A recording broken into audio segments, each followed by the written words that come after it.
Everyone. We are back again. Like Mason Puffy. Yeah. We have been having difficulties. Hangouts don't want us doing this. Nah. So sorry about that. We're back. We're going to try this again. We're going to try and go live and do this issue 70 again. Welcome to the Source Wall. Yeah. We are a podcast that talks about comics, TV shows, movies, and anything nerdy. So anything nerdy in pop culture is geeks are us, man. Geeks are us. Yep. We're not calling ourselves Geeks are us. If there's another podcast out there called Geeks are us, we are not trying to copyright you guys. We're the Source Wall. The Source Wall. Remember that.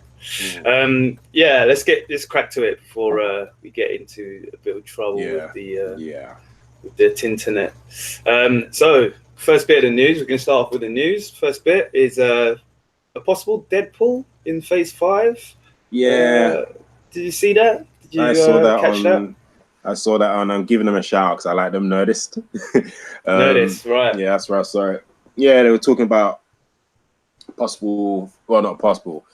Ryan Reynolds basically put out a tweet saying something about Step 5, and then he went, wait, I mean Phase 5. So everybody's like, because he's talking about Phase 5 of the MCU.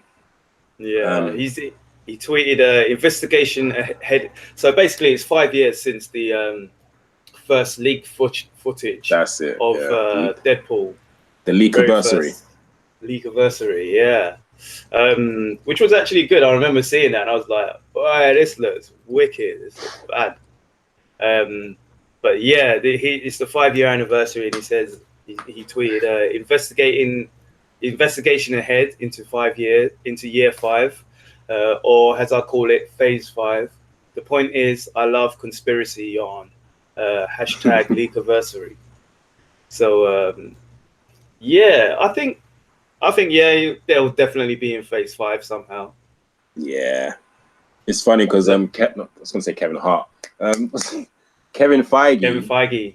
Well, yeah, he was asked specifically about Deadpool, and he's like, well, I kind of put him in the same category as mutants.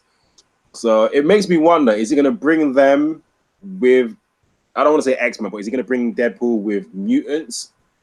Or is he just going to do Deadpool bring Deadpool in and be like, here's your first mutant? Yeah, I think he's going to do like just Deadpool, like Deadpool has been, like have his own, because he's one of those characters that can just jump from universe to universe, really, and just be the same type of it can be the same. I mean, imagine Deadpool 1 and 2. That would fit for me. I think that would fit in the Marvel universe. Yeah, it would be, because it could have just been something else that was going on. Like, look at when in Endgame, when they go back to New York, the Battle of New York, and the original Sorceress Supreme, which is there fighting off the Chitauri. Yeah, well, we didn't know what she was doing. Do you know what I mean? Yeah, exactly. We didn't have a clue. The X-Men or whoever else is around at the time could have been off fighting them. We just didn't see it. Deadpool could have just been like, oh yeah, I remember this. Yeah. Do you know what I mean? That's it. So and even Bob Iger said that Deadpool's going to stay Deadpool. Like, they're not going to. I'm not quoting him verbatim, but he said something along the lines of, Deadpool's Deadpool. It would stay Deadpool. So in the sense that it will stay how it is now. So, and I think that's a good thing, really. I mean, Sorry, go on. We need. Go on. No, I was going to say we need something more. We need something like in that satire sense that kind of takes the P out of the MCU. Yeah, I kind of like the idea of Deadpool being in it, just to have a live action voice for us, if that kind of makes sense. And just him. I just want to hear really, I don't care if he's there or not. All I want is the jokes, like when he remembers when there were 2 Professor X's. Do you know what I mean? him being with Fox, and now he's with the. You know, I just want all those jokes. I'm sure. All of them. I'm sure that will come up at some point, man. That is all I want. I just want to see those jokes. I want him making jokes when he meets Spider-Man, like, who's under there? Andrew Garfield or Tobey Maguire? Do you know what I mean? I think that'd be so actually. Funny. Yeah. The other thing I was you know he'll do that. He's going to make some comment about that. He will. Definitely. He'll definitely do it. The other thing I was thinking is that if they're going to keep him R-rated, because there's this whole thing about Disney not wanting to tarnish themselves because by making certain things R-rated, which I think is ridiculous. Yeah, I feel like if you can do this for Deadpool, if he can stay R-rated, or as we say over in the UK, 18, why can't Blade stay 18? Why can't Blade stay R-rated? I think it's one of those things where they kind of want to make it universal, and that's probably why they re-released Deadpool 2 as a PG to kind of test the waters. Yeah, I haven't seen it either. But I think they released it to kind of test the waters to see how, you know, if something will work. Maybe they'll constantly do that. I think people would say that they're taking liberties, like releasing an R-rated film and then re-releasing it again to make it PG. Yeah. But to be fair, that's better than releasing a film and then re-releasing it with shoddy CGI blood. Yeah, I'd rather them CGI the blood out than CGI the blood in. Do you know what I mean? Yeah. But what I meant was like Endgame, when they re-released Endgame and they had that Hulk scene that was pretty shoddy. Oh yeah, I haven't seen that, but I don't think I will. It's fine. Anton in the chat is saying, why don't they just do both, one for the kids and one for adults? Well, I can't remember what movie this was. There was a movie back in the 90s, early 2000s, where they released the adult version and then the universal, everyone can see it. But I wish I could remember what movie it was. But it's been done. This is what bothers me. It's been done before. I'm sure that it's been done, because this is not an idea that I came up with. I can't remember what movie it was though. Either way, it can be done. You can release at 18 and tone it down in editing. You know what I mean? Or even like lazy. Even like release. I don't know. I wouldn't like that actually. I was going to say release the PG at the cinema and do the 18, because all they're really after is the money, really. You know? It's just the money. Yeah. You're gonna get more money with kids watching it or parental guidance watching it than you are gonna have with an 18 certificate. So yeah, I don't know. Just keep it 18, man. Yeah, keep it 18. Release a special edition on DVD or Blu. I keep saying DVD. Always say DVD. Blu-ray, and do one that's 18 PG. Yeah. That's. We have to wait and see. But back to our original topic. Deadpool. That would definitely be 18. Yeah, Deadpool, and looking forward to that in Phase 5. Phase 4 is going to fly by like that. You realize it's just going to fly by. We'll be done with it. It's only 2 years. Yeah. It's literally only 2 years. Yeah, it'll fly by. Do you know what? I can't wait. I just want to airbrush past Phase 4 and get to Phase 5, because I know Phase 5 is going to be sick. It's gonna be do you know what? Four. I mean, people are underestimating Phase 4, man. I'm not underestimating it. I feel like Phase 4 is gonna be some dope, just ill, sick. Phase 4 for me, I feel Phase 4 is gonna be like, people are gonna be watching it and be like, "What's all this?" Like when Eternals come out, that's gonna be the one that's gonna switch everyone. You're gonna be like, damn, we're getting deep into the MCU now. Yeah, we're getting deep into the mythology, and I think, like I said, keep saying on the podcast as well, when the Eternals come, I think that's when they're gonna start introduce the fault of mutants and the little seeds. They're gonna plant the seeds of mutants in the MCU. Yeah. I really hope. I was thinking about this when I was watching again. Nerdist again, and they were talking about something about how the mutants might get injured, and I'm just sick of it having to be like this huge thing. What, just about mutants? No, like them being introduced in this fantastical way instead of them just being there and us not knowing about it. Because I feel like that works. I don't think it has to be so fantastic. But anyway, no, it doesn't really. It doesn't. I think everybody has that idea that you're gonna like turn a corner and see a mutant, and everyone's gonna explode and be like, ah, yeah. But gradually introducing, man.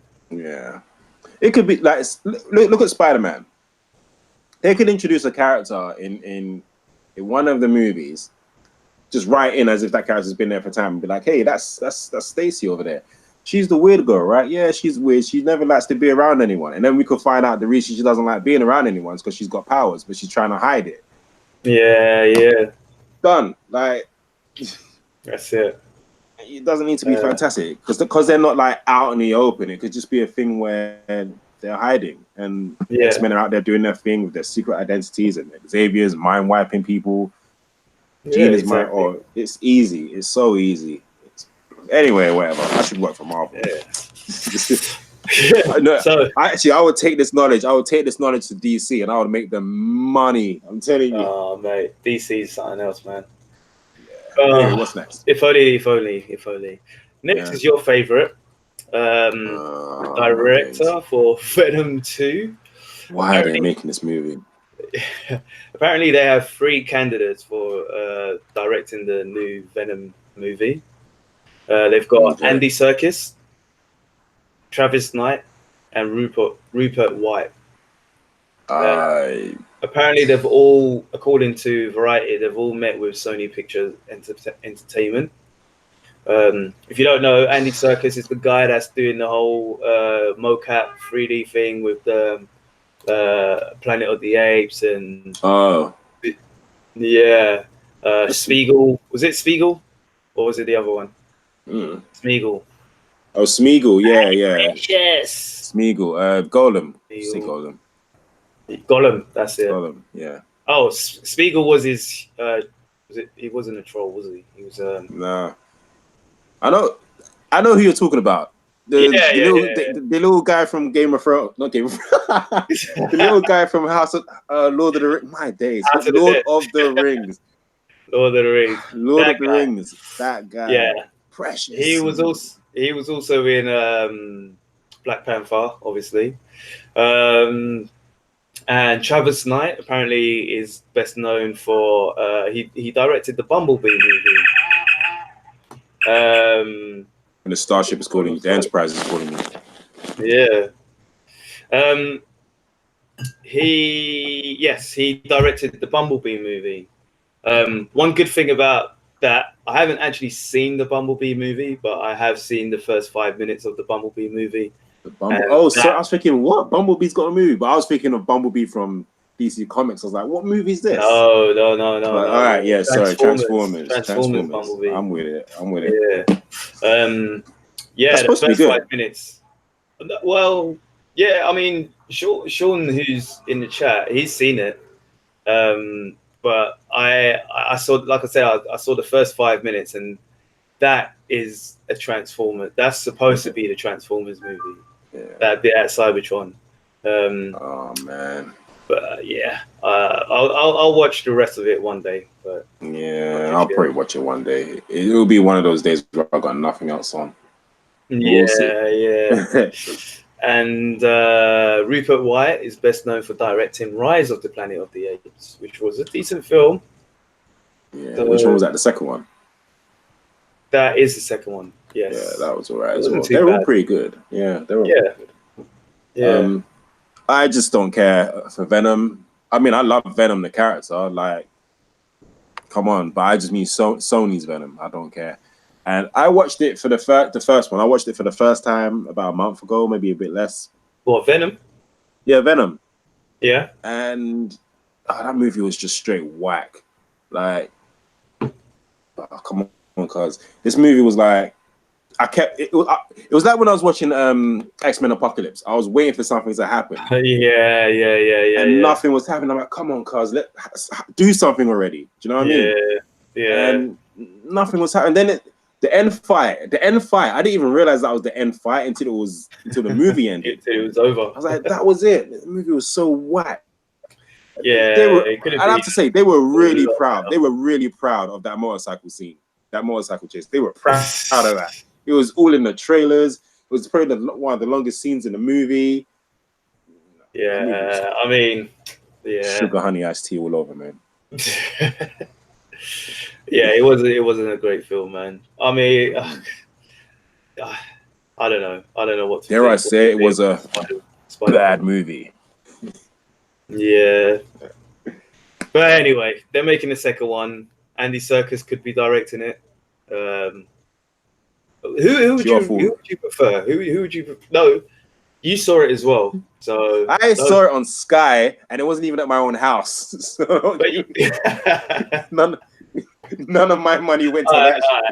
All right. I'll give you a blind for that. Then I'll give you a blind for that. That's the best way to watch a shit film, man. Yeah, I'll pay for it. Wait. So who out of these guys would you prefer to direct it? One of the guys who worked on I'd say the rebuilt one. The guy who did Planet of the Apes. Yeah, I was gonna say that. I was thinking one of the guys that did Planet of the Apes. Yeah. I just feel like it would be a mad spectacle if and also a good piece, like a good character, a good possible character piece if they did it, or just I don't know. Those movies are pretty dope. Those Planet of the Apes ones. I've not seen Bumblebee, so I can't give you anything on that. But yeah, me either. Like I said, I know I enjoy Planet of the Apes. Yeah, that's like a trailer. Yeah, if he was a good director, he would have done the whole film like that. You know what I'm saying? So yeah, not really. I mean, he's a good director. Fair point. But if you're gonna do something, you do it properly. And that first 5 minutes was the Transformers everybody was waiting for. But look, it was only the first 5 minutes. We all know this. We 80s babies.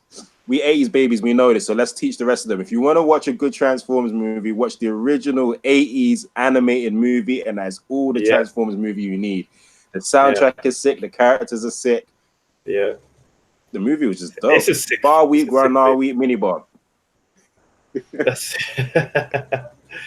Yes, indeed. And if you don't know what that is, you need to get to know it, mate.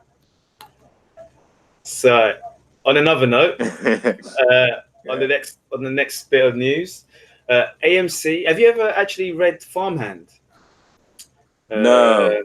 It was an image book by Rob Galori. I can't pronounce his name properly. Rob Galori. I butcher names. Yeah. What's his name? I lost it. Rob Galori. Guillory. Gillory. Let's call it Gillory. Yeah. I see it. Yeah. So apparently AMC are developing a TV series based on Farmhands. I heard it was pretty good. I haven't read it myself. Okay. But yeah, it's another. I swear she read it. I think she did read a bit of it actually. I think so. Yeah, it rings. I feel like that's why I know the title because of her, because of Isha. Yeah. But he, so AMC's network president said the question of who gets to tell stories in television is a crucial one, and a key thing I'm focused on is inclusively finding diverse writers, creators, and talents on both sides of the camera so that we can better reflect the lives and experiences of our audiences. These projects both have incredible promise. They come from smart writers and have a totally original point of view. I actually don't know what Farmhand. I should actually say what it is, what it's about. I didn't do my research on this one. I do apologize. Glory said Farmhands centers around the southern farmer named Jediah Jenkins, who is a hit with this seemingly supernatural vision that leads to the creation of Jediah's seed. This seed, when planted and watered, grows into human organs. So overnight, Jed's family farm becomes a one-stop shop for fast-healing plug-and-play organs. He heals the world and becomes rich beyond his wildest dream. Then everything goes horribly wrong. The then everything goes horribly wrong. So this book is all about the awful consequences of Jed's invention on the world at large, but specifically its effects on his children. So yeah, that sounds like a pretty dope premise, actually. Yeah, it does. Sounds pretty cool. Well, if they put it on TV, maybe I'll give it a shot. Ooh. Or maybe I'll watch it. Into the Badlands, Latoya Morgan is overseeing that initiative, as well as these two shows that are now part of it. Who's Latoya I don't know Morgan? if you guys, I'm not sure what she did on Into the Badlands, but anyone involved with Into the Badlands, yeah, because I recently finished watching Into the Badlands, and that series is dope, man. I put that on hold. I put it on hold because I was watching that with Fee on Amazon Prime, but then The Boys came out, so we've been watching The Boys. We'll talk about that in a bit. I haven't finished it yet, so we'll go into that in a bit. Yeah. In a bit. But yeah, if someone from Into the Badlands is working on this show, then it's probably bound to be pretty good. Into the Badlands, if you lot haven't watched it out there, I highly recommend it. Yes. Yep. Do you something first? Have you ever watched Lucifer? No. I've watched the trailer. Lucifer was pretty good. I watched the first season and dropped off on the second season. Not because it wasn't good, but I think I was watching other things as well. But it was a good series. It was on Fox, and as you know, if you've been watching or listening to our shows, Fox decided to cancel quite a few of their TV series. Primarily, I think, personally, it's because of the Disney deal. The mouse was like, I ain't having that. Yep, ruining stuff. The mouse ain't having it. Yeah, man. So they cancelled, but Netflix took over. And basically what happened was, so you had the first season, the first season had 13 episodes. The second season had 18, and the third had 26 episodes. So, and then when Netflix got the full season, they were going to release 10 episodes. But now Netflix has decided to do a bit more, do a few more episodes in that final season. Well, I don't know if it's going to be the final season. So now it's going to be 16 episodes for the full season. Man, how's Netflix going to buy them, but they won't buy Happy? Just Isn't Happy on Netflix though? So Happy's on Netflix. Yeah. I've been researching this. Now, Happy is on, obviously, it was a sci-fi show. Sci-Fi cancelled it. But season 2 is on Netflix. And when it starts, it says, in the Happy kind of handwriting, a Netflix original show. So I don't know if they've officially bought it or not, but I want them to buy it. I want that season 3 because it's a damn good show. I don't care about Lucifer. Well, I need to catch up on Lucifer. It was a good show. I thought it was a good show when I was watching it. So I'm happy that they're doing 16. If they do cancel it, I will binge it again and finish it finally. But what to do for all you Lucifer fans? Yes, sir. Next is Russi Tyler, the voice of Minnie Mouse, dies at age 75. That was sad, man. Like, well, she's lived a long one, but yeah, I don't know, man. It is sad. I think I never really watched that much cartoons with Minnie Mouse in it, with Mickey Mouse. The thing is, I remember it was like a treat when I was a kid. It was like a treat to get Minnie Mouse in an episode, or if you got Daisy Duck in an episode. Yeah. But I started to see. Oh, go on. Obviously, you remember Who Framed Roger Rabbit? That's of course. Yeah, that's the 80s only babies, man. Yes, sir. That's the one movie I'm like, yeah, that's Yeah, that was a good one because it kind of had everybody in it. Like not everybody, but all the characters. Everything that we pretty much were watching on Saturday mornings. Yeah, exactly. Everyone had a camo, really, basically. Mm. And yeah, she was in it. Yeah, she was in that. Yeah. Sorry, you go. Yeah, no. She was in that. She was chosen to be the voice of Minnie Mouse in 1986. And she was actually married to the man who voiced Mickey Mouse as well. Oh, was she? Yeah, they was married for 5 years. So. Okay. All right. That's probably why we started seeing less of them together. No, but I started seeing more of her when Kingdom Hearts rolled about as well. Oh, okay. Did she do the voice over on that as well? Well, the original Mickey Mouse guy did, so I assume they got even the guy who does Goofy and Donald. They all were there, so I'm assuming it was her. You know what? Let's find out actually. But that's where I started seeing her more. Okay. When Kingdom Hearts came about, and yeah, it's just a shame that she's gone. Yeah, apparently she did actually. She did. You reckon? She did do. Yeah. Yeah, I thought so. Yeah, she's got quite a big Kingdom Hearts 3, Disney Infinity. Yeah, see, that was the last one she did as well. Yeah. Yeah, she did quite a lot, man. It is a shame. The Simpsons, she was in The Simpsons as well. Who did she play on The Simpsons? Martin Prince. That's the video game version. Oh. Yeah. Still. Actually, she was still in The Simpsons from 1989 to till she died, man. Martha Prince, she was Lewis, Sherry, Terry, Wendell Borton, Martha Prince, Martin Prince, Uta Zorka, Dr. Herbert's daughter, and Sydney Swift. Okay. Yeah, man. Oh, yeah, see, she got around, man. Well, rest in peace to her, man. Rest in peace. Sad, man. Sad. That one's sad, yeah. That's a great one as well. That's a real great one.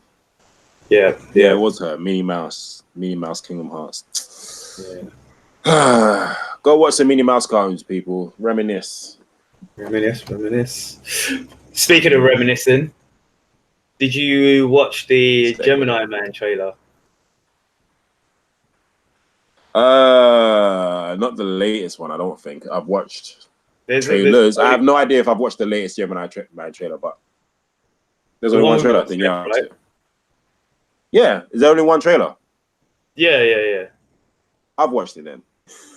So what did you think? That looks pretty good. It looks all right. There was a part. Did you watch it? Did you watch the trailer that he sent on his YouTube channel? So this Gemini Man, that's kind of tangenting on about it, but not actually explaining it. Gemini Man is a new film by Will Smith. Will Smith. Wicked Will Smith. And basically, from what I gathered from the trailer, he's his age, basically, but then he's being hunted by someone else who actually turns out to be, a younger version of him. And at the start of the trailer, on the one that he put on his... start of the trailer was dope. That was my favorite part of the trailer.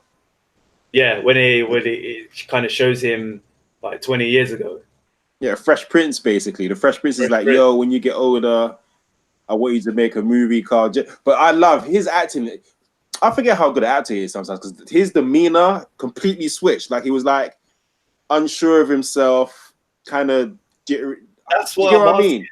That's what I'm asking. Do you think that was filmed before, like 20 years ago, or do you think he just filmed that just now and they did the effects? I think he filmed it now and did the effects, but he knows himself more than any. Yeah, but it looked good, but it didn't look that good. It looked that good.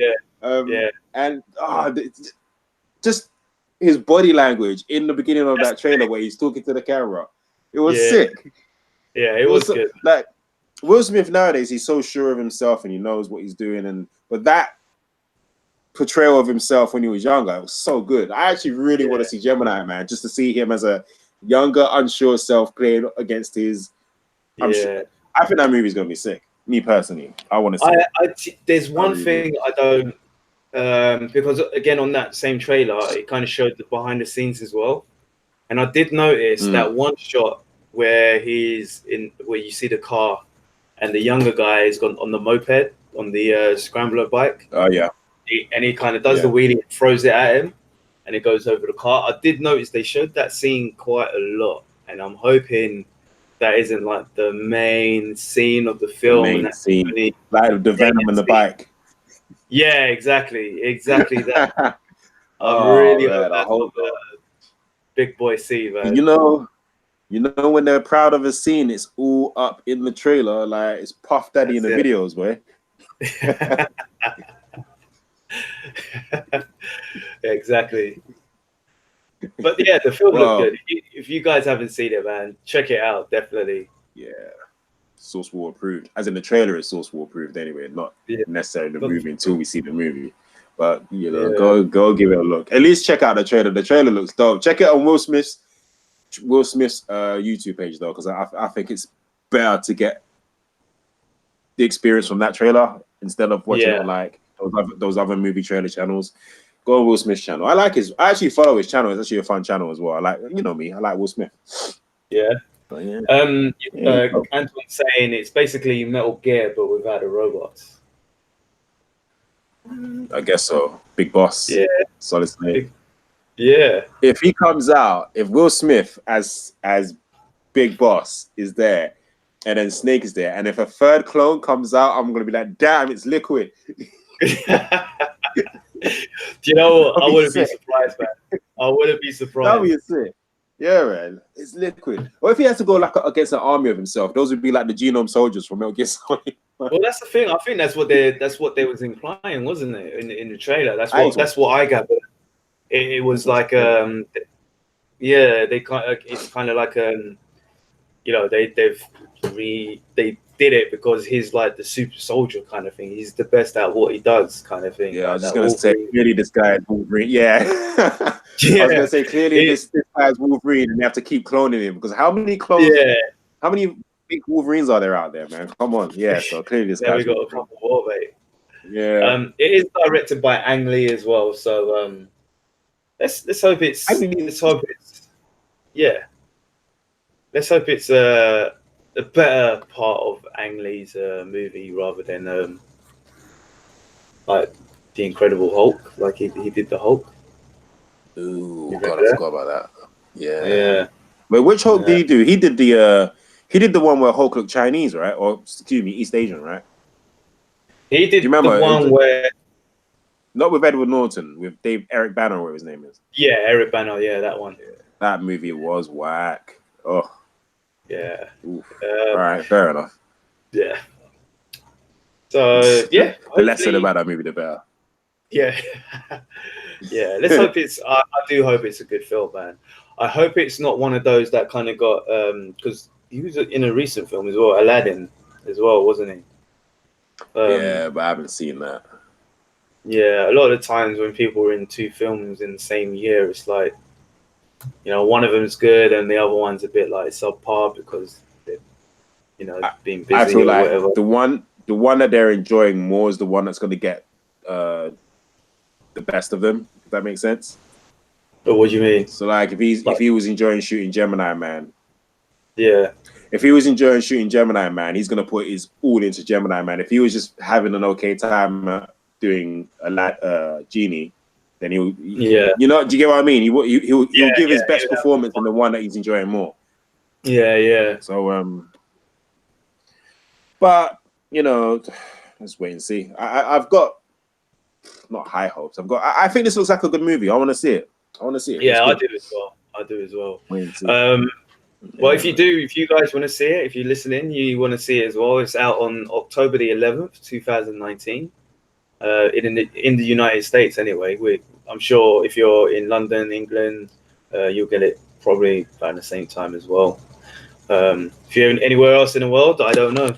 I don't know when you're gonna get it, but it shouldn't be too far.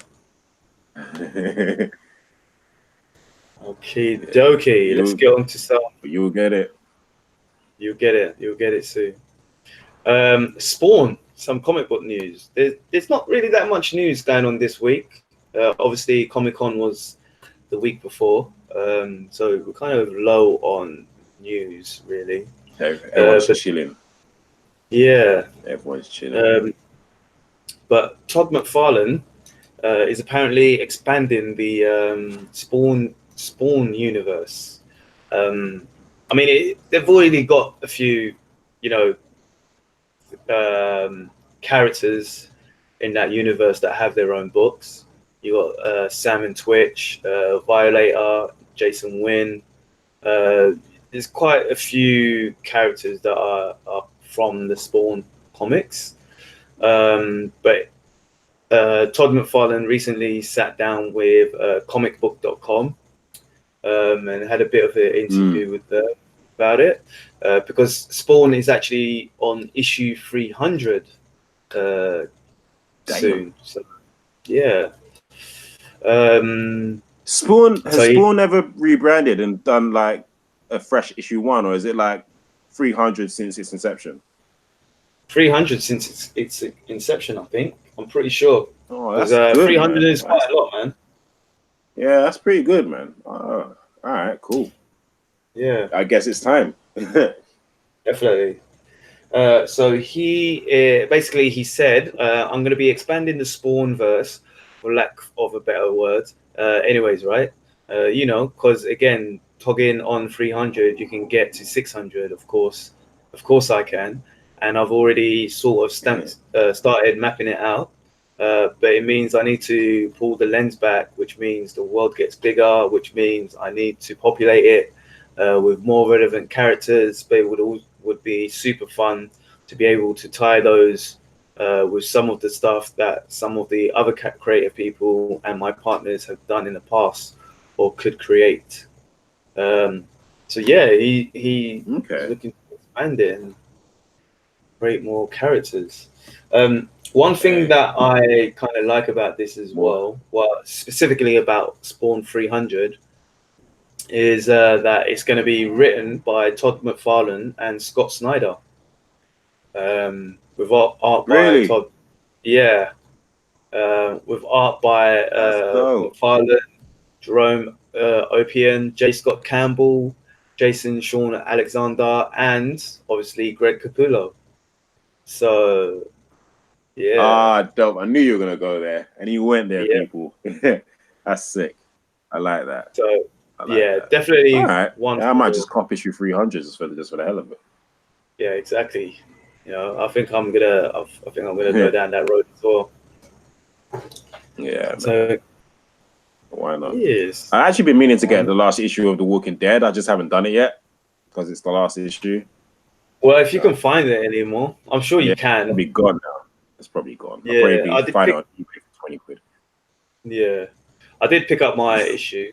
It was a good issue, man. It was a good finish. Was it, man? Well. What's next?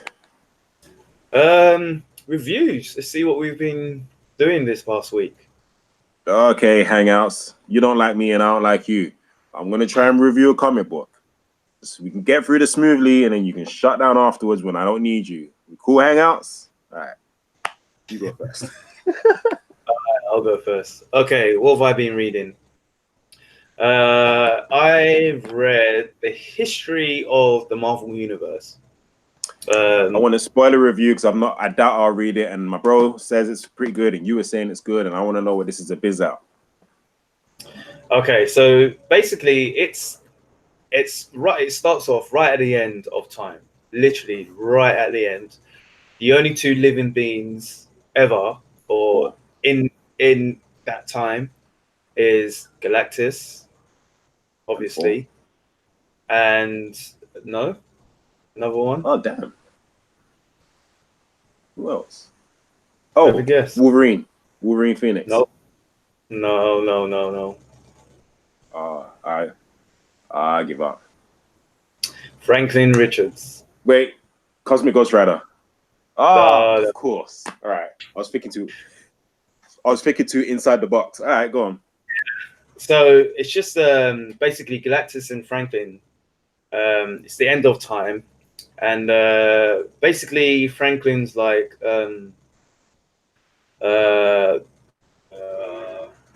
basically they're the only two, not even the last beings, they're the two living particles.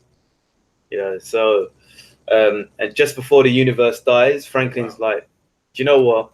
Can you do me a favor? And Galactus is like, well, what troubles you? He's like, I just want to remember. Help me remember. And Galactus is like, remember what? It's like, everything. So it's just basically Galactus telling Franklin Richards basically the whole history of the Marvel Universe. And I think, and you're just basically going from the Big Bang, or not even from the Big Bang. You're going from when Galactus was in his universe, and he's kind of explaining eternity, Lord Chaos, Master Order, all these kind of abstracts from the Marvel universe, and kind of telling you how, like, not exactly how they are, but what they're doing at that time. You've got the birth of the Infinity Stones. Then he's telling you that he came to this universe, and he kind of elements of his being started to manifest, and his ship became his incubator. You've got the M'Kron crystal, the creation of that. You've got the Celestials, and basically it's just going through every single thing, everything. The Watchers, what they were doing when they were before they started not being involved in stuff, Is this, sorry to interrupt, is this a long book? Not really, no. It's, well, how many pages is it? It's about 36 pages, really. 35 pages. It's a few over. That's all right. Yeah. But yeah, it's basically got everything, and all the characters that when the scrolls started, when the Shiar started, what happened on Earth, the what do you call it? What is it called again? The first, I can't remember the name. It's basically when the Celestials came. So the Celestials came to Earth 3 times, and what possibly will happen in the Eternals movie is what will probably be based on the book when the Celestials came to Earth the 4th time. So the first time the Celestials came, and they kind of created the Deviants and the Eternals, and then the second time they came, geez, I need to kind of remember. I can't remember what happened, but basically they came 3 times. There was a time when they came again, and Odin and his guys, fought them off, and Odin lost, but the Celestials didn't destroy the Earth. You've got characters like Ulysses Bloodstone, Selene, who was pretty much one of the first mutants. He talks about Agamotto as well. It's just got everything. Fing Fang Foom. Yeah. If you it's a good comic to kind of.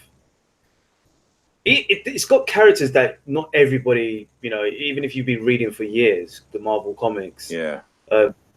You would find things in here where you're like, oh damn, I didn't know about this kind of thing. Yeah. Okay. Or if you kind of want to start off somewhere, this will be a perfect book to start. On the Marvel universe. And yeah, it goes up to pretty much goes up until kind of recent years as well. So this is like issue 1 basically, and then it leaves on a cliffhanger, and not kind of a cliffhanger, but it just leaves on someone, and you're like, oh damn, kind of thing. Like this is when recent years comes into play now. Yeah. And then, is this a one-shot comic, or is there going to be another one? No, there's another one. There will be another one. Like I said, it Okay. finishes on like at the end of last century, or the beginning of last century, sorry, like the 1900s, and then obviously it would have history that from then up until now, presumably. Mm-hmm. But yeah, I definitely recommend if you can grab this. I went to my comic shop today, and there was a few left. If you can grab it, I definitely recommend it, man. If you're interested in that kind of stuff. I'm gonna try and pick up on Saturday, as I'll be around comic book shops anyway. Yeah, I really want to read that one. It sounds sick. Yeah, man, Marvel is just doing it for me these days. It really is. Sad. Yeah. In fact, I didn't finish reading it because at the end of the main kind of story bit, you've got extracts as well.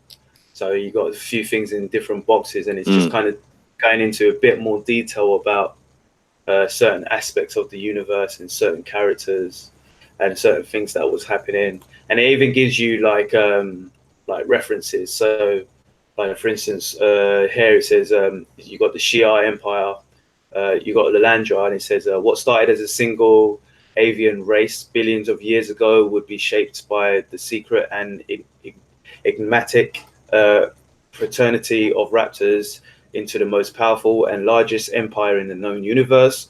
Over many centuries of the empire's rise, the race evolved away from their wings, with the majority of the Shiar race still have feathers instead of hair.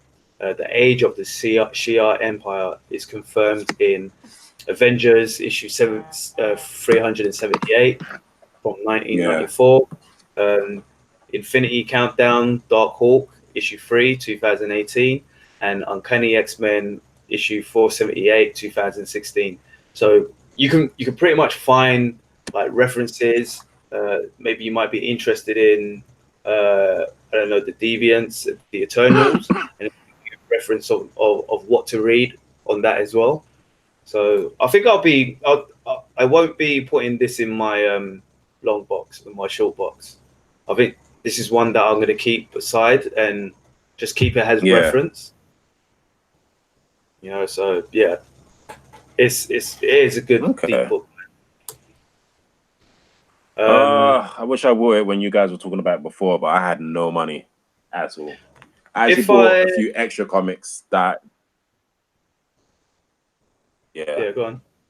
No, if I I was gonna say I bought a few extra. This lag is crazy, yo. God. Go on, you go. It's cool. You go. All right. I was just gonna say that I bought a few extra comics that I don't usually buy, and I think that's part of the reason as to why I was financially unstable. But because I like Wolverine and Blade, I never even heard of that. Thanks, Sean, for the heads up on that. But I bought a few others that I wouldn't have bought like usually. And then Batman White Knight came out. I didn't even know, so I had to get. There was just a few that came out, I couldn't get this one basically. Yeah, there was quite a few that came out last week. So I was going to say, if I've got time tomorrow, keep an eye on your text. If I do stop by one of my shops, I can pick it up for you. Yeah.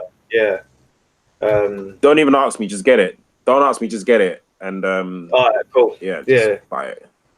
All right, sweet. Thank you. Another one I read. Did you read it as well? House of X. I don't even have my copies yet. Oh, they're in the Royal Mail.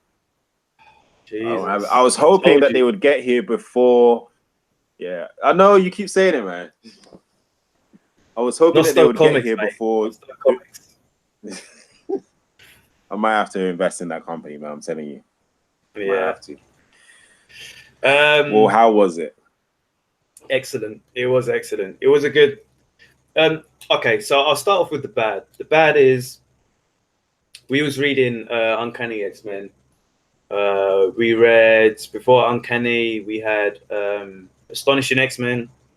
There was quite a few. There's a couple of X-Men books that was around, but the way this starts is kind of deletes everything, and it kind of starts off a few months away anyway. So they could come back and explain what happened between Uncanny XMen and House of X, but they haven't explained that yet. So that's one of the things that I'm like, okay, this is a bit like F everything else. This is where we are now, kind of thing. It's a bit, it feels a bit disrespectful since. Other than that, though, yeah, it's bloody. It was good. It was sick. It was good. It was really good. It kind of it's one of those where you kind of reading comics. It's a bit like this. It's a bit like Dan Slott when he came onto Spider-Man, and he did the whole thing about when Dr. Octopus was in Spider-Man's body. And he was like, you know, I'm a genius. This kid's a genius. You know, he's been living like this for years and years, and he hasn't even got a degree. He's a photographer at whatever, and he's a smart guy. Yeah. Like, what the hell? Like, let me go and do. It's like one of those things where it's like, let's get out of the status quo and move on, kind of thing. Like, you're smart. This is where you should be. So let's move on to that next level rather than stay in. I know comics always revert back to the original, whatever, you know, status quo. But it doesn't have to be like that. And this kind of goes in that direction. So yeah, I'm looking forward to read what Jonathan Hickman has got up his sleeves for this. Hearing you guys talking about it, you and some of the Dreamers, I'm really excited to get my hands on my copies. Like, I can't wait to read them. Do I need to read the latest issue of Uncanny XMen before I start this, or can I just jump right into it? Exactly like I just said, you don't have to. They kind of do away with everything.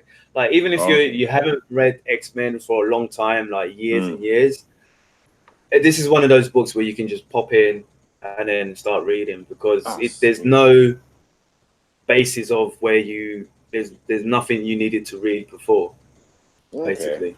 I've been binge reading Uncanny XMen in preparation for this, not realizing that I didn't have. I mean, I'm glad I did, but no, I had a feeling as well. I do remember them saying that they're gonna do something totally different. So I was kind of scared of them doing what they did, as in like just forget everything. Because like you said, like Uncanny X-Men was actually pretty good, and it was really good. Yeah, and I was kind of looking forward to them continuing that story. And I don't know if you read Astonishing X-Men as well, like with when Xavier came back. I didn't read it. I know it happened, but I've not read that. Yeah, that was a sick one as well. That was a really good series. So I was kind of I was hoping deep down that they would bring that together. It is still possible that they could still bring it in, but that's not, like, you can tell that's not the main thing that's going on. And there's something weird about Xavier as well. Is he come back different? Or is he come back honest? No, honest as in I'm a villain, deal with it. Well, that's the thing. You don't know. There's certain thing that happened right at the start, and there's the way that he looks as well is a bit weird. Yeah, and unfamiliar. It's kind of familiar, but familiar to a different character. Yeah. And it just, there's something weird going on, and I really hope. Basically, you've seen pictures of it anyway. Yeah. He's got the cerebral on his head, and he basically looks like the Maker. The Maker. Reed Richards. If you don't know them, Reed Richards from the Ultimate Universe. Yeah, he looks like him. Yeah. Okay. We don't know what happened to the Maker, do we? Like, since no, he's been in the Venom series actually. Oh, has he? Yeah. Oh, so we have two Reed Richardses running around in the 616. No, that's what I'm saying. He in House of X, he is Professor Xavier. What I'm saying is he looks like it's Reed Richards, the Maker. Oh, okay. Yeah, it looks like him. So it's not, but people, People are looks speculating. like the way he's got his helmet on all the time, he's covering his eyes. You know. Yeah. And Cyclops, like Antoine said, Cyclops is. I like Cyclops. I kind of like how his attitude's on. He's matured. I like how he's matured because I remember he was going through some things. Like I remember did you read Schism a few years back? Yeah. Like he was on some things, and then the whole thing with I haven't read it properly, but Avengers versus X-Men with I did actually. Yeah, he was on some things, Cyclops boy. Yeah, so, and there's a callback. There's a kind of callback to that as well. There's a callback to that in a sense. Okay. Yeah. Sean, I don't think it's going to be his twin sister. Who's twin sister? Oh yeah, Xavier's sister. Which I don't think is his twin sister anyway. I think it was an alien that it turned out to be. It was an alien. Yeah. It was an alien. But she was in a story arc in X-Men when Jean Grey came back. X-Men Red, I think. Yeah. I didn't read that, but yeah. Yeah, that whole thing, it was all right, but it wasn't. It turned out to be what's it? X-Man, the world of what's it called? The last thing they did, the World of X-Men or something like that. Age of X-Men. That's Age of X-Men, yeah. With people, yeah, I know what you're talking about. I didn't even read that, man. Serious. I just couldn't. I remember because there was so much X-Men stuff coming out, and I saw that, and I was like, I'm not adding that to my list. I'm not doing it. I'm not doing it, man. I was so close. I remember I was there on my shopping cart, and I was like, I had it there. Was that during the podcast as well? No, it wasn't. I think it was afterwards. We were talking about it, like all these comics that was coming out, and I had it sitting there. I was like, just let it go. It was a lot of X-Men. It was a lot of X-Men at the time, and I just didn't do it. Yeah. And finally, next thing I'll talk about is The Boys. I guess we're gonna talk a little bit about The Boys. I guess. Right, I've got 3 episodes left to watch. You gotta keep it within a fine line. 3 left. Well, I watched one. I watched one yesterday, but I got a little bit up there, and I can't remember at all what happened in that episode. I'm not even gonna lie. I was just a little bit kind of pushed out, I'll say. Yeah. I swear I couldn't remember anything from the episode. I have to watch it again. Anyway, go on. So, what did you think? Yo, I really like this show. It's got really good social, like modern social tropes. Commentary. Like What was the word you used? Commentary. That's the word I was looking for. Yeah, social commentary. Having superheroes around that just think that they're bloody gods, but they're jerks. Do you know what I mean? And it's all about what's trending and basically what life is like now for us in like this 2016 to 2019. What life is like now. Do you know what I mean? It's all about the latest hashtag, the latest trend, and they've got to be seen to be kind of popular. Do you know what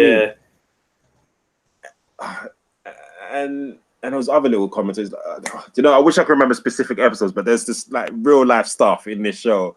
I was watching it with Fee, and we were like, "Whoa!" Like that's gonna go over a lot of people's heads. I wish I could remember what specific. It's a good show. What do you think? Yeah. I thought it was sick. I've already seen it. I watched the first. I was out Friday. I came back because you guys were talking about your brother was talking about it in the group.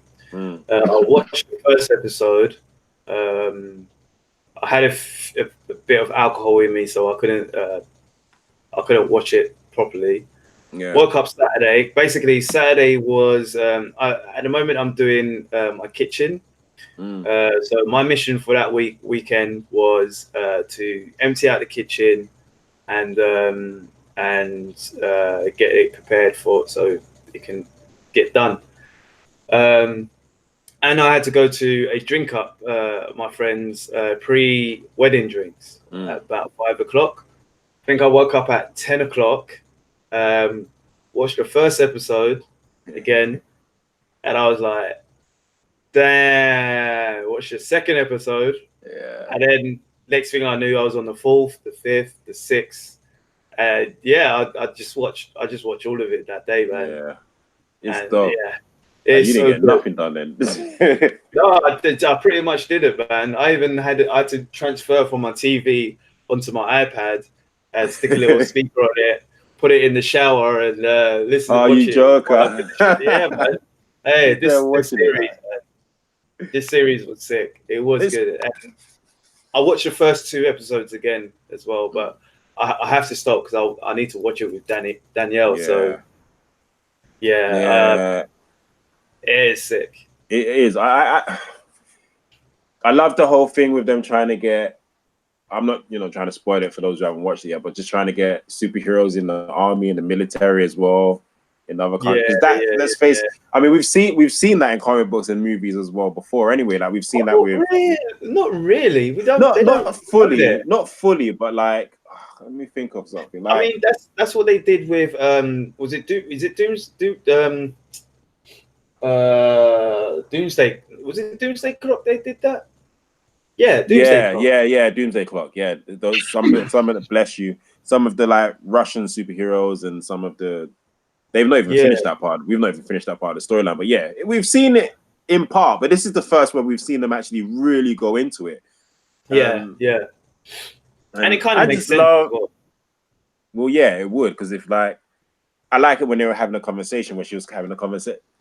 I want to spoil one bit only because it's jokes, but where she was having a conversation with one of the guys in government or wherever, and he was saying we don't want superheroes in the army or wherever in the military. If we send I don't know Superman over, they'll just shoot nukes right at him. And she's like, yeah, and he will catch it, which I thought was a sick answer. I thought that was a sick answer. But I have to talk about this bit. This bit was so grimy. Like, do you know when she went to convince him and he was like, no, it's not happening? She needed she needed him to like get it put on the agenda or whatever. So she sends the guy who can turn into people. I think his name was his name was Doppelganger. Full spoilers for this one scene. No, don't spoil it, man. Don't spoil it, man. I was dope though. Like it was so funny. All I was saying is that bit where he was like, it was different. I was busting up like it was different. I was so bad. I was like, this series, it's a really good show. It really is a good show, and you kind of feel like, I mean, for me, I think it's one of those shows where if you're into superhero flicks, watch it.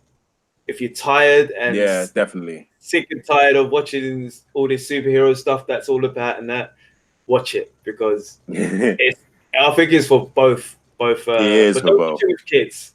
Or watch it with kids. Oh no, this ain't a kids show. This is no. Even babies are shooting laser beams and exploding people. Like this is not for kids, man. No, I really like it. I'm really enjoying it, and that I keep bringing up Happy, but that was the show that I was enjoying like a lot at the time. And now this show's come out, and I'm like, yo, it's just so on point. It is so on point. I don't want to say I can't wait to finish it, but when I do, I'm gonna watch it again. Definitely, I'm watching it again. Yeah. We need more shows like this because when like watching like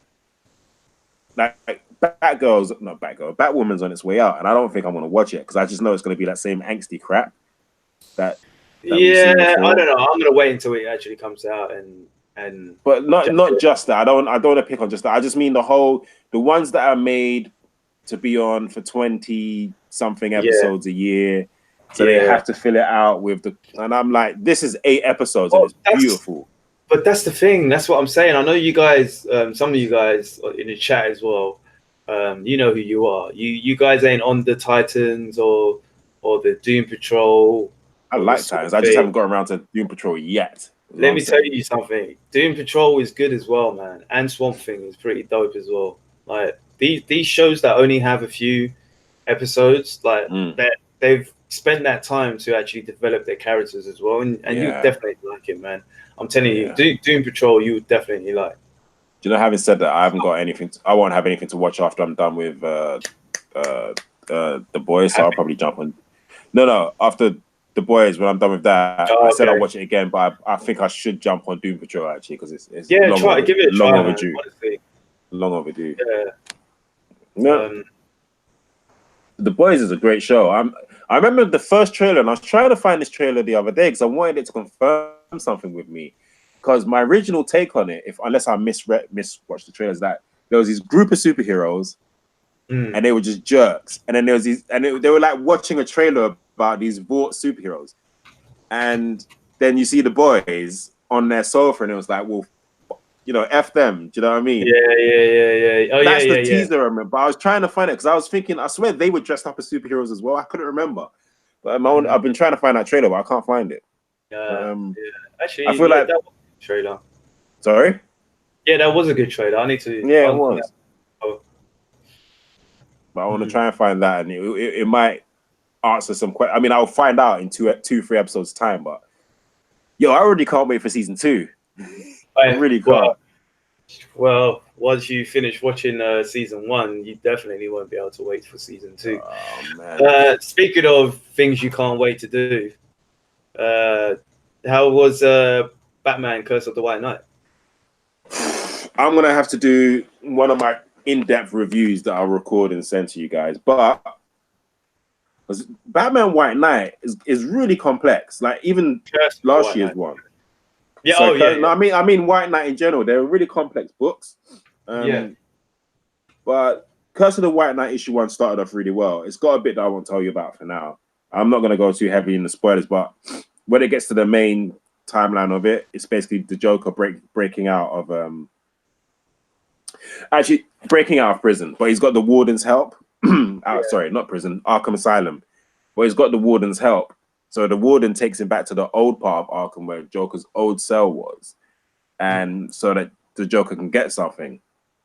And the Warden's like, well, what are you getting? It's like, I can't tell you what this is. This is like my big punchline for Batman, for Gotham. You can't know what it is. And basically, the Joker ends up stabbing the Warden. And the reason he stabs him is because he needs to let, it can't look like he just walked out. It needs to look like there was a struggle. And then when Batman goes there with Jim Gordon, Batman's working with James Gordon again. Because remember, he was on the run before and everyone was against Batman. So all of that, let's say it's gone back to the status quo. Oh man, I had a thought in my head that's completely gone. Hang on, let me find the page. Yeah, so James Gordon was talking about what if he finds it weird that this guy survived the Joker, you know, the Joker escaping. And if you remember from Batman White Knight, they were talking about these Gotham elites that these Gotham elites that basically set up these villains to have like a revolving door prisons and Arkham Asylum so that Batman can come wreck the town so that they can, what was it called? The Batman Devastation Fund, so that they can do their real estate, so that they can rebuild the houses and then sell them for prime real estate. So there's Jim Gordon and Batman are starting to think that this is true. So they question the Warden, and Batman's like, you know, the Joker doesn't usually miss. He's like, doesn't he? And he's like, yeah, you were stabbed in the hallway, right? And he's like, yeah. He's like, wrong. And he's basically saying you were clearly stabbed yourself again because there's a perfect pool of blood. If someone stabbed you, there's like splatter everywhere. So he tells, so the Warden takes Batman down to the Joker's cell and realizes, okay, here's the splatter of blood that was missing. And the Joker actually took this box or a chain, I think it was. Hang on, no, it was wrapped up in something. And you know what? It was just a really good issue. It goes back to Batman trying to discuss with Nightwing about revealing himself to James Gordon, because as far as Batman's concerned, he's not sure, because of everything that's gone on, he's not sure how long there's going to actually be a Batman. So it leaves off with there. And you know, this one is about Azrael. The character Azrael, we see him, he's in prison. And no, sorry, he's not in prison, my bad. He's at the doctor's.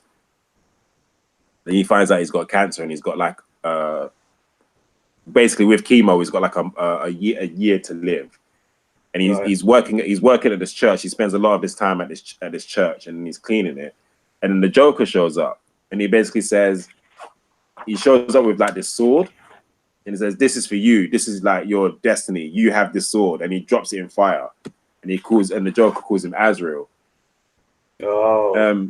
The Joker's like, the Joker christens him then. Yeah, so the Joker's like, he needs you to take the flame, so you may bring the light, to correct the sin that has spread darkness through your kingdom by slaying the demon, the man whose family has cursed Gotham, Bruce Wayne. So the Joker basically wants Bruce Wayne out of the picture, and I think this guy's family, if you look back at, it's got like a history of Gotham in it. You have to read it.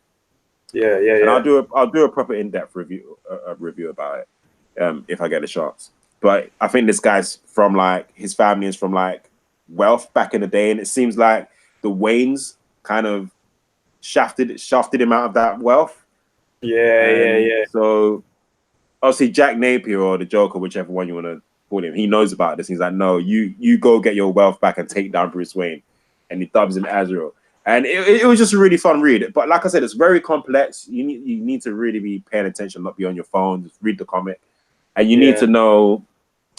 I wouldn't recommend, if you didn't read White Knight last year, I wouldn't recommend reading this unless you have, because it's a continuation. Yeah. It's a definite continuation. But I mean, I've already read this issue so far, and I'm really, really enjoying it. I definitely recommend. Did you read White Knight last year? Yeah, I did read it actually. When I was in the store today, I couldn't remember if I actually brought it, so I was going to buy it again.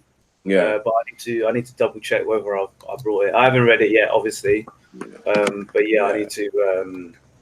I need read Curse of the White Knight. I feel like there's going to be a lot of revelations with the Wayne family, with Azrael's family. There's some stuff going on with Batman. You know, him deciding to possibly quit. Yeah. And then I think they're gonna delve deeper into the whole Batman Devastation Fund. I think Jim Gordon's probably gonna go after all these elites. Do you know what I mean? These high society Gothamites. Yeah. And it's got a little preview of next issue as well. And it looks like one thing that happens, spoiler, is that Jim Gordon finds out. It's in the preview, so you know I'm seeing it as a spoiler anyway. Yeah. Jim Gordon finds out that Barbara is Batgirl. It looks like, I'm like, ooh. Just looking at the images, I'm like, ooh. You know, it just looks so sick. Even the image, there's this black and white image, and I'm gonna post it on my page because it looks so sick. Of Azrael with like this. It was like he's either AK-47 or an M4, and he's got his sword. Like he is just. It's gonna be like a battle for Gotham. I'm telling you, it's going to be one of those kind of storylines. I can't wait to just delve into this, like dig deep into the storyline. It's definitely SourceWall approved. Like, guys, go for it. If you can quickly binge read White Knight, Batman White Knight, and then grab yourself issue 1 of Curse of the White Knight. This year it's part of DC's Black Label as well. Yeah. Yeah, it's part of the Black Label now. So they're going in with this storyline. I think I can't wait, and I'm hoping we get Jason Todd somewhere along the line. Maybe if they hint towards it, like for like their next year's story. I'm sure they'll put it in there just for you. Yeah. Man, I need it. Need it. But yo, I'm enjoying this. It's only issue 1, but last year it was so good. It was next to Doomsday Clock. It was my favorite read. It was so good. Yeah.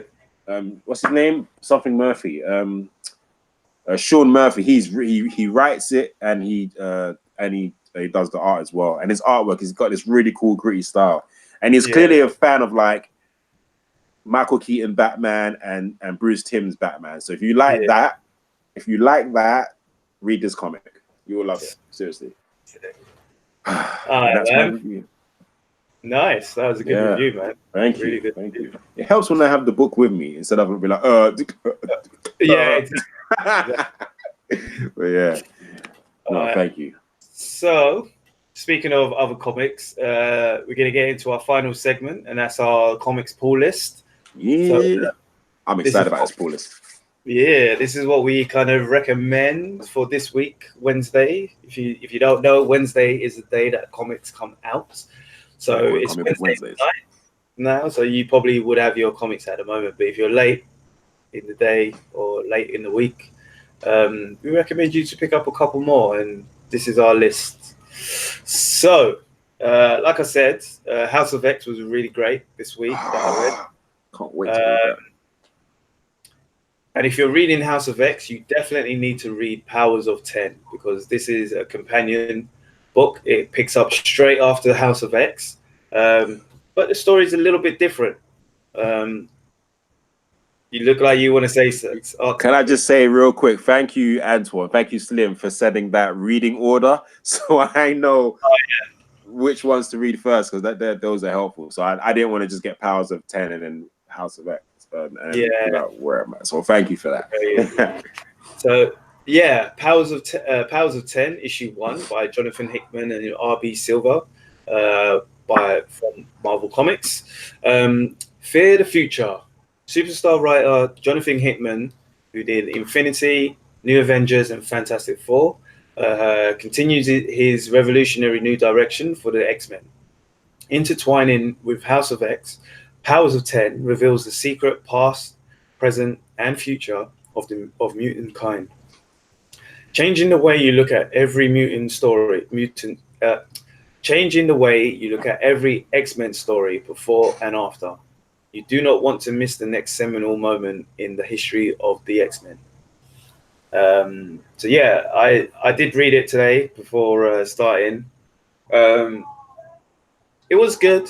I don't think it was as good as House of X in a way, but because it's taken a different direction, you're kind of in the unknown. Whereas House of X, is like you kind of know the characters, you kind of know where they're coming from in a sense. But this one, it kind of introduces a few new characters as well. So, but I mean, there's a lot of assumptions. I'm sure people have seen drawings or artists, the covers and sneak peeks of inside the books of certain characters, and people have their assumptions about who they are. I can probably guarantee you that you're going to be wrong. But there is also explanations of what is actually happening. So it is definitely, I think, I was watching a review actually today. Was it Rob? No, it was another one. It was someone random actually. And basically they said, which I don't know if I'm going to do it. I might want to do it before, but they said it's one of those where you read it, but then you got to come back and read it again. It's one of those that's like when you watch, or even this. Yeah, exactly. Like a good film, when you watch a film and you're like, that was a good film. Let me read it again, and then you get a different perspective of what's happening. The point is, I don't know whether it's better to read, like you read one issue, then you read the issue again, or whether you read it until the because it's only, I think it's 6 issues each, so it'd be 12 issues altogether, and then after the 12 you come back and read it again. I mean, that's the kind of person Hickman is. That's the kind of writer he is. He's one of those where you read it once and then you're like, damn, let me read it again, and then you get a whole different experience of the first time. So it's like when you're watching something really, really funny, and there's a joke and you laugh at that joke. You're like, when you're laughing, you miss some stuff. And then when you watch it again and you didn't laugh at that joke because you've already heard it, and then you hear something else, you're like, oh my God, how did I miss that? I like that. Exactly. So yeah, Powers of 10. Grab it right now if you can. I'm getting it. God. Nice. Next one. Do you want to read this one? Is one of yours? Yeah, Batman Who Laughs, issue 7. I've been in comic book shops for weeks looking for this comic, thinking that I missed it. Then when I found out that, when I added this to the pool, I was like, oh, now it's coming out. So then I went online to try and buy it. I've already bought it as well. So you bought it twice? Did you? No, I haven't bought it twice because I haven't seen it in comic book shops, but I almost bought it twice. But anyway, let me do the read. It's by Scott Snyder and Jock, whoever that is, by DC Comics. It's the final showdown between Batman and the Batman Who Laughs. But how do you defeat a foe who knows your every instinct and every move? Bruce Wayne will have to outsmart Bruce Wayne in this ultimate test of good versus evil. You can't miss the finale to this epic miniseries that will tear up the very foundations of Gotham City.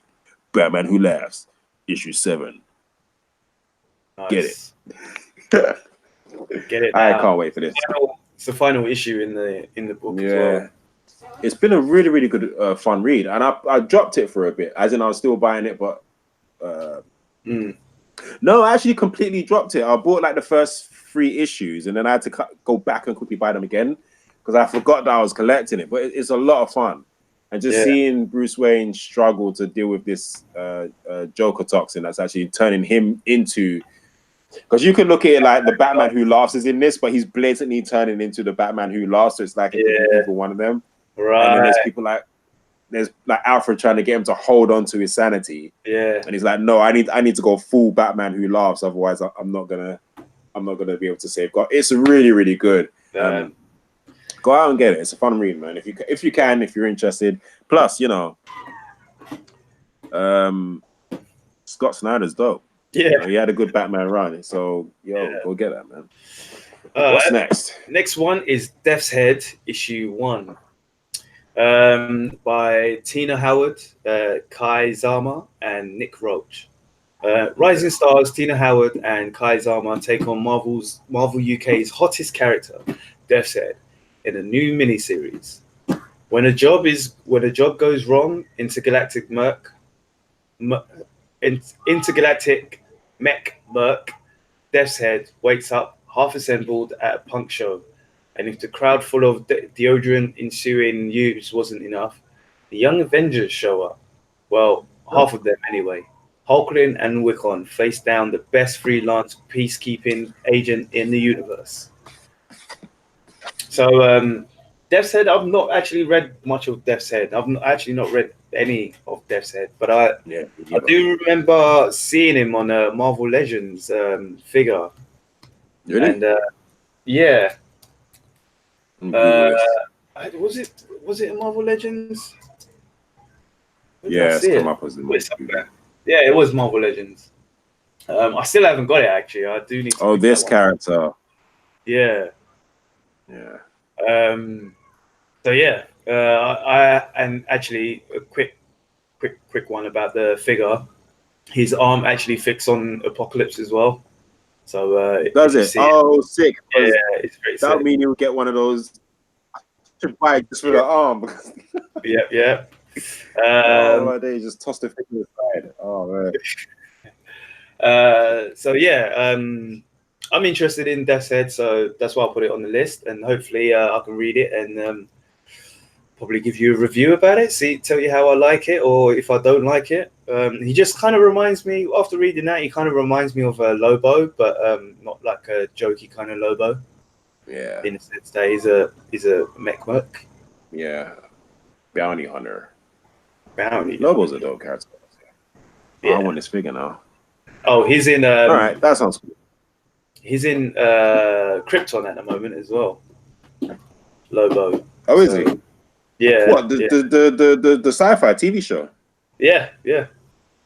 I bet he's skinny and chat looking. I saw the first episode that he was in. He's actually pretty funny. He's okay. He's not bad. I haven't watched it since though. I'm behind on about 4 or 5 episodes. So. Okay, I'm gonna give that a Google after we're done chatting, just to see what he looks. I'm sure there's like a promo or something where I can see what he looks like. Oh yeah, you definitely be able to see what he looks like. All right. On that note as well, definitely watch Legion. Next one is yours, Red Hood and the Outlaws. Annual free. Annual free. I would have never known that this was out if you didn't ask me for my pull list. So I'm glad I found out. But I'm excited about this one because, as you guys know, if you read Red Hood and the Outlaws, Jason Todd is basically by himself. When Batman kicked him out of Gotham, Bizarro and Artemis were trapped in their hideout, and it went. They had this door that could take them anywhere, and the door basically took them to another universe. And we've seen like clips of where they are, but we don't know where they are. So let me read you this. Excuse me. Put my cool guy voice on. missing since the fateful events of issue 25. The story of what happened to Bizarro and Artemis after they were sucked through the quantum door can finally be told. Trapped in a strange reality where everyone with metahuman abilities has become normal and ordinary. Humans now possess powers. Up is down, left is right. Only a pair of the outlaws can save the day in a world gone mad. Meet strange new foes, even stranger new allies. Can the outlaws fix this broken world and still make it back to our world and their mission alongside the Red Hood? Find out in issue 20. Wait, no. Annual free Red Hood Outlaw. I butchered that. Oh well, you get the gist. Yeah. I'm excited for this. I bought it. I haven't read Red Hood and the Outlaws in a while, but what's good is that I can just read this one without having to, do you know what I mean? So I can't wait to read it. So I'm going to jump right on it. So, plus I love Artemis and Bizarro. They're such sick characters. I loved what they did with them in Rebirth. So. Yeah, when they were, I did read that issue as well, and that was actually pretty good. I did like that. It was that was really good. I'm hoping that they'll bring them back. So that I'm waiting for the time when Red Hood and the Outlaws is an issue that has Artemis, Bizarro, Roy Harper, and Starfire. That is going to be like mad crew. I'm waiting for that. It's gonna happen. They're teasing us, and they've teased us with it as well. There's been, if you read it, there's been little hints. It's gonna happen. I can't wait for that to happen. It's gonna be sick. Obviously, when Roy Harper stops being dead. Yeah, when they bring him back eventually. Yeah. So the next one is one I was reading. I haven't finished it. Isha actually put this on the list as well. This is Prodigy, the trade paperback, volume 1. So you can get this if you missed the single issues, you can get the whole book in its entirety. So that is issue 1 to 6 of Prodigy, which was for me. I liked it. I did like it. I do need to finish it, but from what I did read, it was bloody good. And I do see them actually making a series out of this, and I hope they do. To be fair, I really hope they do. Yeah, definitely. So Edison Crane isn't content being the world's smartest man and most successful business man. His brilliant mind needs to be constantly challenged. He's a Nobel Prize winning scientist, a genius composer, an Olympic athlete, and an expert in the occult. And now international governments are calling on him to fix problems they just can't handle. So he's pretty much basically the Black James Bond. You wanted him, there he is. Yeah.